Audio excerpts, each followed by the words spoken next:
Welcome to Occasionally Meta. I'm Aaron and I'm joined today by Andy. Hi there, thank you for having me again, Aaron. And we're back with round 2 of double elimination at Excelsior Store Champs for Android Netrunner. Yep, held in Bristol back on the 22nd of January 2017. So this is the losers bracket from the second round.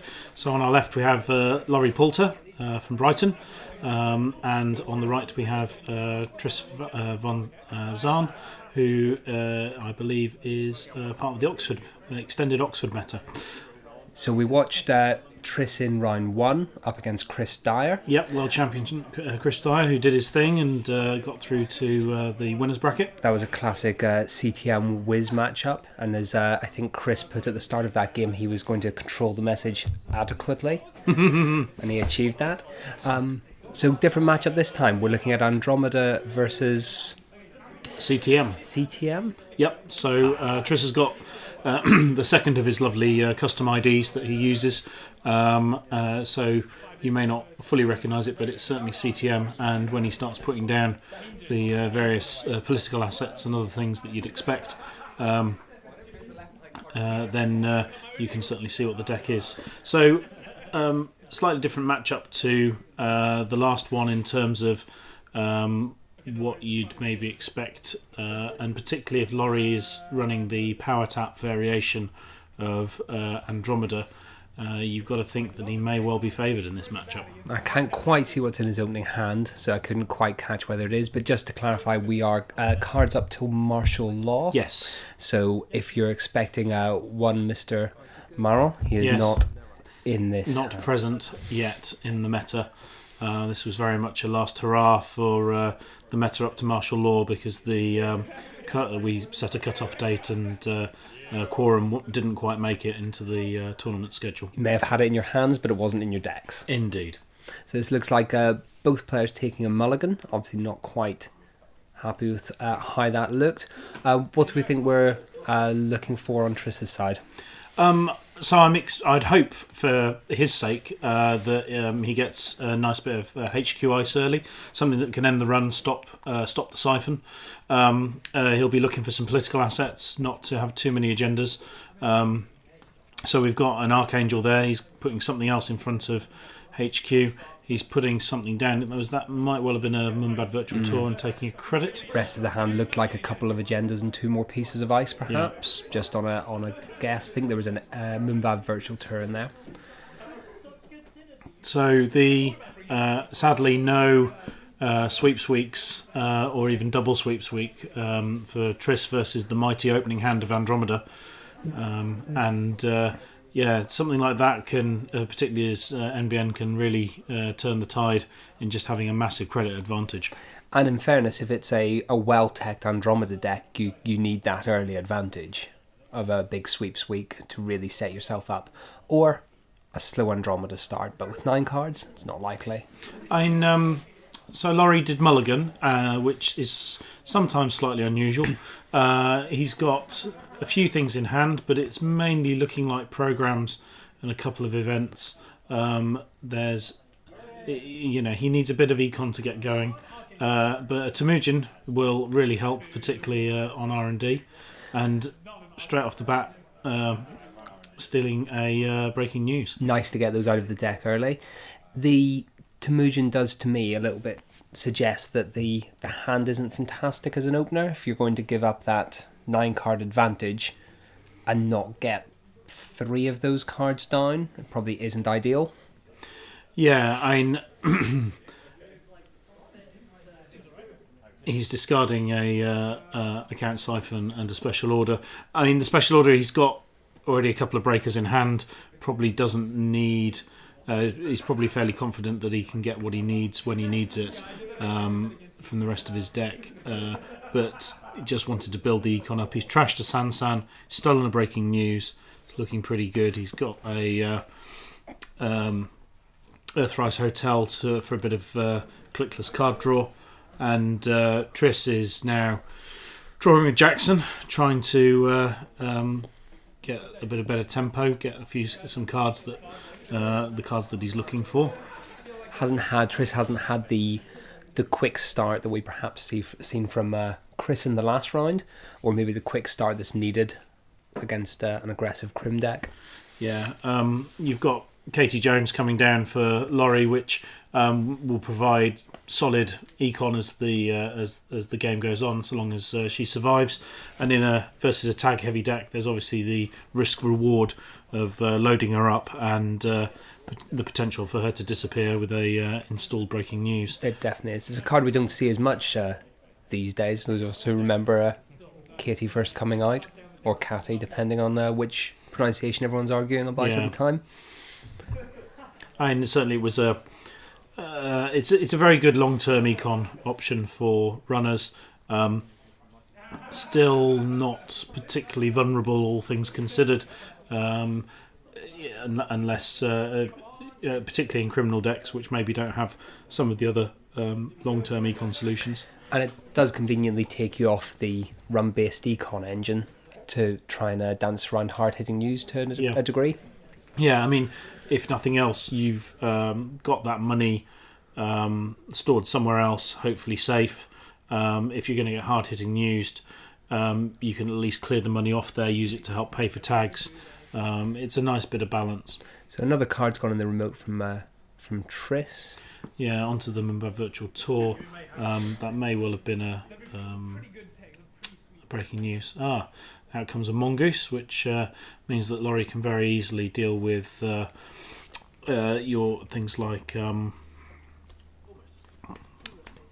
snakes, but also Turnpike. That's the word I was looking for. I may be thinking of snakes because I may have been snaked and snaked people on the day, but so snakes on the brain. And it was a breaking news. So breaking news comes out, Katie goes. I'm sure Tris is pretty happy about that. It's a good exchange. But he's still not really seeing the other pieces that he might need to further his board state. He's got 7 credits, which is not bad, but it's probably a matter of time before Andromeda starts to pull away with the econ once she gets her running going.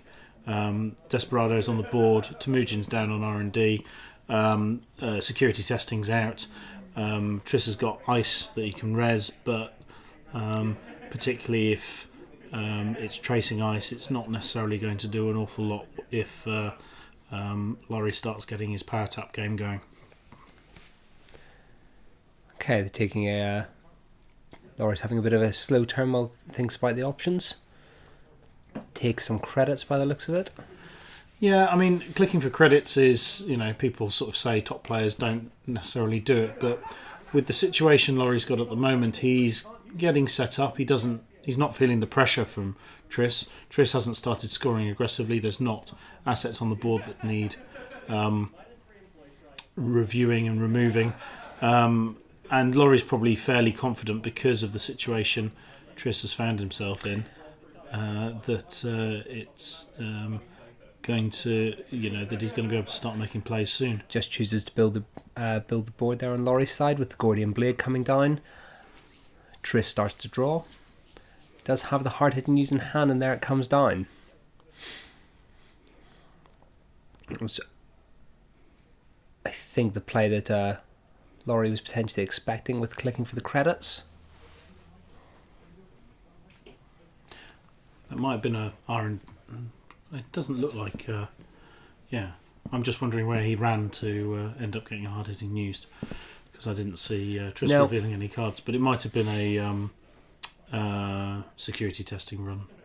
Quite likely with that down. So a bit of a slower start, considering their options quite strongly. You think? Let's see. I haven't actually seen Laurie move the tag, so I'm assuming the trace went through. I think they were discussing about what they were going to. I think Laurie was thinking about whether he was going to pay into the trace or not, and he's ended up with.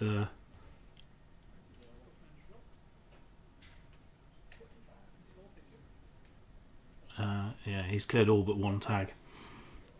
Yep, doesn't seem unreasonable at this stage. I think if we're thinking about tag punishment that could have come down, maybe there would have, if there was more in hand, it would have happened when the breaking news was scored out of the remote. Yeah. So I think Laurie's comfortable to clear these tags at will. Although still has one at the moment. Yeah, and I mean, Triss is only on 5 credits. He's not really in a position that he can start effectively trashing anything that any of Laurie's board state. The aforementioned Turnpike. Adequately handled by Mongoose. Actually, it doesn't. Takes the tag. Yeah, I think Laurie's in a situation where he's not too worried about having he'd rather float the tags rather than pay the extra for the to avoid them. I've got a feeling he may well have a Citadel Sanctuary that will be appearing fairly soon that may start helping him clear those away. Yeah. So we are pretty much looking at the power tap Andy deck from Laurie, which, having faced it with her on the CTM side, is not a fun matchup to be against. I think that was a rather unfortunate draw and immediate discard of an extra Desperado by Laurie there. And Triss's draws up. Low on credits at 3, just decides to take money, try and shore up their defences. With only one ice across each server, looking quite open to an account siphon, but obviously has a poke instead from Laurie. Yeah, I mean, Triss has been sort of saving up to try and get that data ward set up on HQ, which is fine until Laurie starts clearing those tags. So you got another one there off John Masanori, and once you're tagged, data ward is nigh on impenetrable. But Laurie's not, I'd imagine, not looking too concerned at the moment. Triss is down to 0 credits. He can't score. They've got a point each. Triss really doesn't have much in the way of board state. He hasn't had any political assets at all so far, and Laurie's just going to sit there and start allowing his econ and his other resources that he needs to apply that pressure, start getting into R&D to build up further. Especially with 2 breaking news out of the game, takes some of Triss's options off the board when it comes to late game exchanges or leveraging those tags into advantage. Yeah.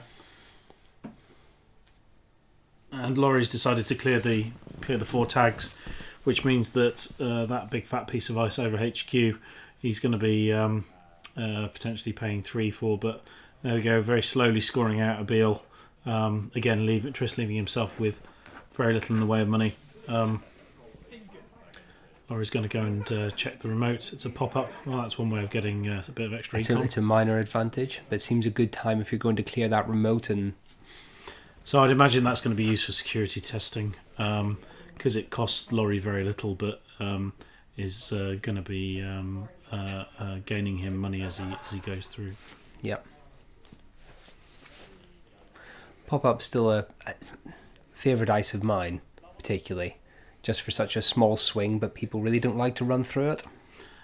It's probably the most parasited ice in the game, and particularly when you're running the extra tasty alt arts that Triss is running, they seem to die even more quickly. I think it's a brilliant piece of art because it completely represents the annoyance that one sort of clicking an ad like that would have. So a power tap's down.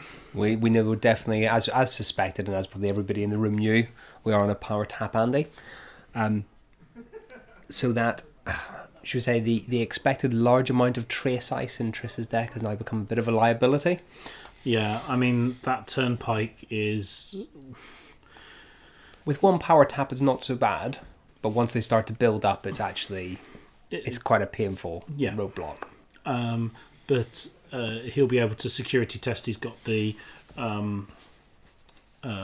Temujin that's still there on R&D. If he starts building up medium counters, turning wheel counters, things like that with the security testing, the Desperado money, a bit of extra money from power tap, then it's going to start really swing. So Laurie continues to security testing through the pop-up, and then account siphon straight through the data ward, showing the I suppose the issue with data ward for such a nice big piece of ice. You pay that 3 and avoid the tag. It's not going to protect you from account siphon. No, definitely not. I mean, it'll protect you the first time when you spend all your money resing it, but outside of that, you're looking at something that's a mild tax at best. I didn't catch if that was Tris left with 3 credits or just took 3 credits on the turn. I think he's just taken 3 credits. Just taken 3 credits, yeah. So Laurie's now moved into keeping the board state down. That's quite a dominant position, quite a pile of money, considering not that many turns ago we had four tags being floated. And this is, just Laurie ratcheting up the pressure, getting the econ ticking over, making money all the time.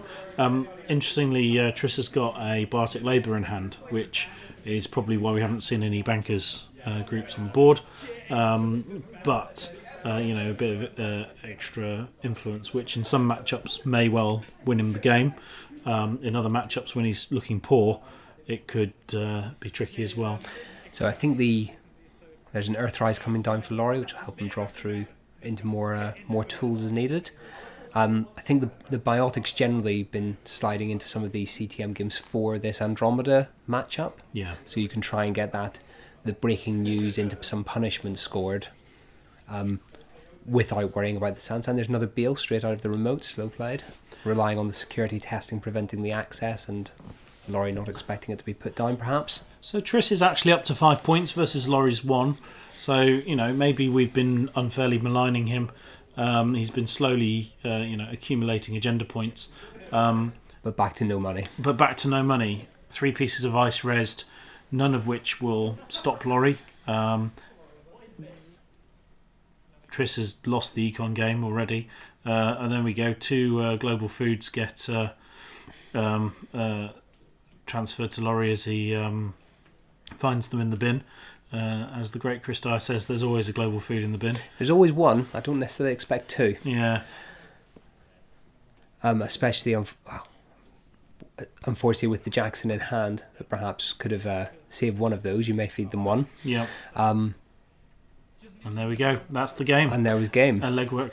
And Tris clearly thought he had an out in terms of being able to get money and then hopefully being able to Biotic, but there's just not enough econ to be able to, and not enough tag punishment once it was down. This felt like a game that showed, as we saw at Worlds, where to a degree you can ignore the tags, which Laurie did for a period. If they don't have the tag punishment, there's only so many slots for tag punishment, only so much time in the early game with only a breaking news scored on each side. There wasn't a lot to be leveraged from that, which let Laurie just take his time and build his board state. Yeah, and particularly, Tris kept himself poor. He didn't really get siphoned apart from the one instance. So it's not as if he was could have used the tags to clear out all of Laurie's resources and other things. So All Seeing Eye is a card that was in a lot of CTM decks. It's dropped away now, but is actually still really, really useful for against most runners that do run a selection of resources. Definitely is. And as you said, we didn't see a Sensi's Actors hit the board, and that definitely hurts your CTM game when you don't get that acceleration. Even one fire helps you clear out your hand, maybe bottom some of those agendas you don't need. So Tris sadly out. Yeah, in fourth place. Laurie goes to face the loser of the winners final, which was Chris Dyer. So I believe that's the matchup we'll be looking at next. It is indeed, and we'll see you next time.